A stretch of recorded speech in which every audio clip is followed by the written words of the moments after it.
किसानों का आंदोलन 122 दिनों से लगातार जारी है। किसानों के आंदोलन के मद्देनजर कृषि कानून को रद्द करने की मांग को लेकर अड़े हुए हैं किसान। अब 28 मार्च को कानूनों की प्रतियां होलिका दहन के बीच किसान जलाएंगे। लगातार अलग अलग तरीकों से अपने आंदोलन को आगे बढ़ा रहे हैं किसान। एमएसपी पर कानूनी गारंटी की भी मांग कर रहे हैं। 122 दिनों से आंदोलन किसानों का लगातार जारी है। कृषि कानूनों को रद्द करने की मांग पर अड़े हुए हैं किसान। 28 मार्च को कानूनों की प्रतियां किसान जलाएंगे। एमएसपी पर कानूनी गारंटी की मांग भी किसान कर रहे हैं। अपनी मांगों को लेकर लगातार डटे हुए हैं। दिल्ली की सीमाओं पर बैठे हुए हैं। वहीं महापंचायतों के जरिए भी किसान लगातार लोगों से संपर्क साध रहे हैं।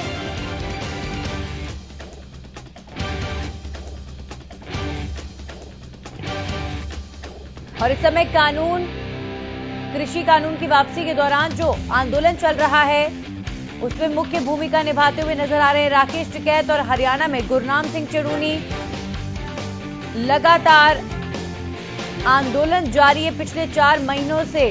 कल भारत बंद का आह्वान किया गया था और हरियाणा में भारत बंद का खासा असर देखने को मिला था।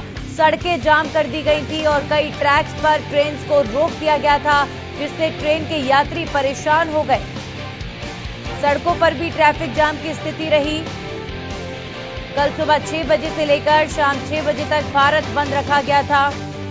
कई एसोसिएशन, कई संगठन ने किसानों का समर्थन भी किया, तो कई जगह भारत बंद का असर नजर नहीं आया।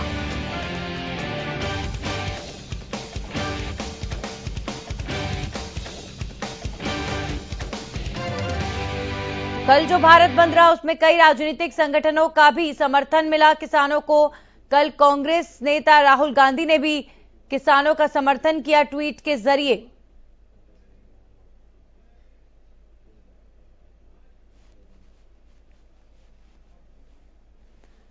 और इस खबर पर हमारे सहयोगी अनूप कुंडू जुड़ चुके, सीधा उनका रुख करेंगे। अनूप, लगातार आंदोलन जारी है। अलग अलग तरीकों से किसान जो है अपने आंदोलन को आगे बढ़ा रहे हैं, लेकिन यहां सवाल अभी भी जस का तस बना हुआ है। एक बार मुझे कल के भारत बंद को लेकर बताएं, क्या असर वहां देखने को मिला हिसार में, और इसके अलावा आगे किसानों की क्या रणनीति नजर आती है? नंदिनी जी, अगर कल भारत बंद की बात करें तो हिसार में इसका पूरा असर देखने को मिला। किसानों ने पहले क्या होता था कि सिर्फ राष्ट्रीय राजमार्ग को बाधित करते थे, उनको जाम करते थे, लेकिन इस बार उन्होंने गांव की सड़कों से लेकर देहात की सड़कें, शहरों की छोटी सड़कें, हर जगह अलग अलग उन्होंने अपना टारगेट बना के वहां पर उनको जाम किया और चारों तरफ से पूरे भारत को बंद करने का काम किया, जिसका असर हिसार में पूरी तरह से दिखाई दिया। सिर्फ किसान ही नहीं, इसके साथ साथ हमने देखा कि व्यापारी इनके साथ थे, तो बाजार भी बंद रहे, आड़तियों की दुकानें बंद रही, मजदूरों ने यहां तक कि अपनी रेडियां भी नहीं लगाई। जो छोटे मजदूर हैं जो दिन भर रेडी से अपना जीवन यापन करते हैं, उन्होंने भी किसानों का समर्थन किया और दिन भर अपनी रेडियां तक नहीं लगाई। इस तरह का नजारा पहले नहीं देखा गया, लेकिन इस बार के भारत बंद में हमने जरूर ये नोटिस किया कि किसान, मजदूर, व्यापारी, कर्मचारी सभी इनके साथ एकजुट होकर के भारत बंद में अपना समर्थन कर रहे थे। जी नंदनी। जी बिल्कुल अनूप, और अब आगे किसानों की क्या रणनीति नजर आती है? अब आगे क्या किया जाएगा आंदोलन के बीच? देखिए नंदिनी जी, जिस प्रकार से 5 दिवसीय कार्यक्रम पहले भेजा गया था, 17, 19, 23 तारीख का जो शहीदी दिवस से लेकर अब 26 मार्च को भारत बंद, और अब अगला कदम जो है वो 28 तारीख को होलिका दहन के दिन जो कृषि कानून है उनकी प्रतियां जलाई जाएगी और किसान इस बात को लेकर के रोष व्यक्त करेंगे। और जिस प्रकार से होलिका के अंदर ये बताया गया है कि होलिका को मतलब बुराई का प्रतीक माना गया है, उन्होंने भगत प्रहलाद को गोद में लेकर के बैठाया गया था और उनको जला दिया गया था, और भगत प्रहलाद जो जिंदा बच गए थे।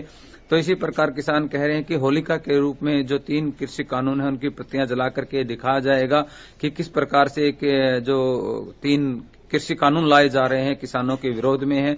तो इस प्रकार से 28 तारीख का ये कार्यक्रम रहने वाला है। जी बिल्कुल।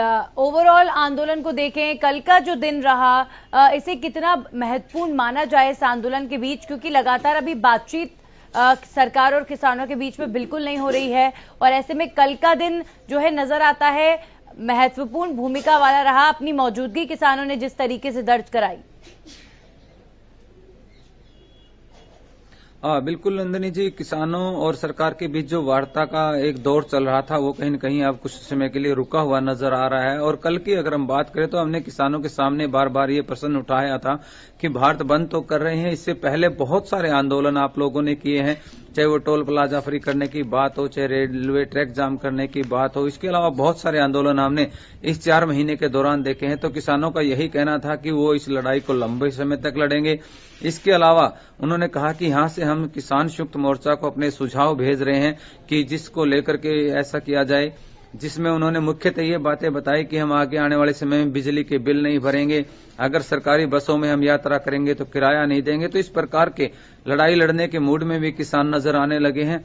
तो हो सकता है कि भारत बंद के बाद कहीं न कहीं वार्ता का कोई दौर शुरू हो और हो सकता है कि सरकार भी किसानों से बात करके इस चीज का हल निकालने की कोशिश करे। जी चलिए, बहुत बहुत शुक्रिया अनूप आपका तमाम जानकारी के लिए।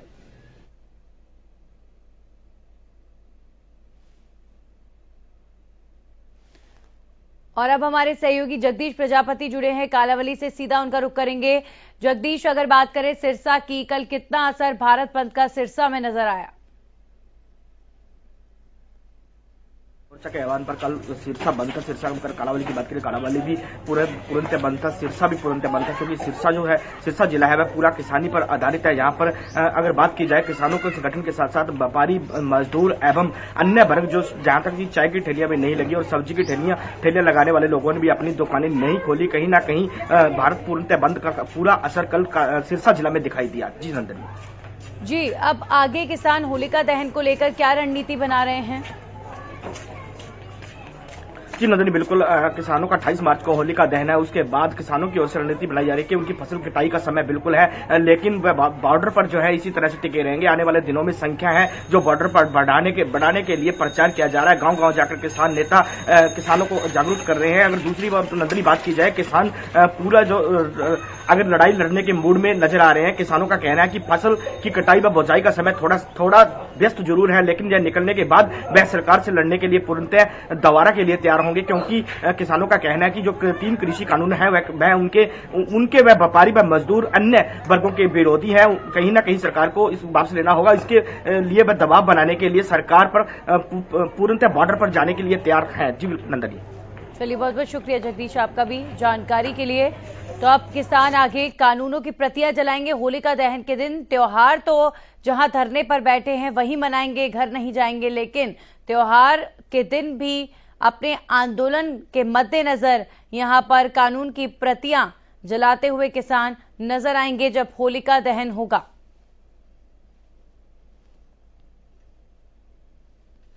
तो कल भारत बंद का आह्वान किया था, 28 तारीख को होलिका दहन के दिन भी किसान विरोध करेंगे।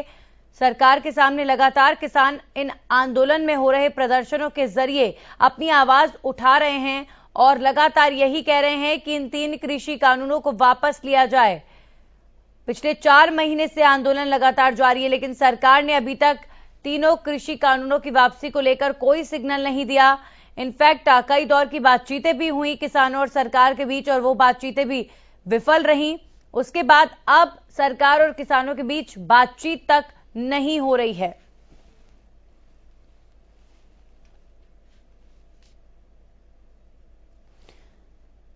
लगातार महापंचायतों के जरिए भी किसान लोगों से संपर्क साध रहे हैं और इस खबर पर हमारे सहयोगी अमित तिवारी जुड़ चुके हैं सिरसा से। अमित, कितना असर सिरसा की गलियों में, सिरसा से जुड़े हाईवेज पर, सड़कों पर नजर आया कल के भारत बंद का? जी नंदिनी, अगर बात करें तो भारत बंद यहाँ पर व्यापक असर उसका दिखाई दे रहा था सिरसा में, और पूरे बाजार बंद रहे। अलग अलग टोलियों में किसान बाजारों में घूम रहे थे। उन्हें देखकर लोग जो है वो पहले से ही दुकानें कम खुली थी, और जो कुछ अगर बात करें बाहरी इलाकों में कहीं अगर इक्का दुकानें खुलती भी थी तो वो उनको देखकर बंद कर दिया जाता था। तो इस तरह का एक पूरा जो एक मैनेज्ड सिस्टम से किसानों ने बाजारों में लोगों से अपील की, और उसका अपील का असर भी ये देखने को मिला कि भारत बंद का जो आह्वान था वो बड़ा कामयाब रहा। साथ साथ कर्मचारी संगठन और दूसरे जो संगठन थे वे भी उसमें शामिल रहे, और इसके अलावा जो रेल रोकने का जो काम किया गया वो भी सफल रहा। तो ऐसे में तमाम तरीके अपनाए जा रहे हैं सरकार पर दबाव डालने के लिए किसानों की ओर से। तो यह कल का भारत बंद था जो सिरसा में पूरा कामयाब यहाँ दिखाई दिया। जी चलिए, बहुत बहुत शुक्रिया तमाम जानकारियों के लिए अमित।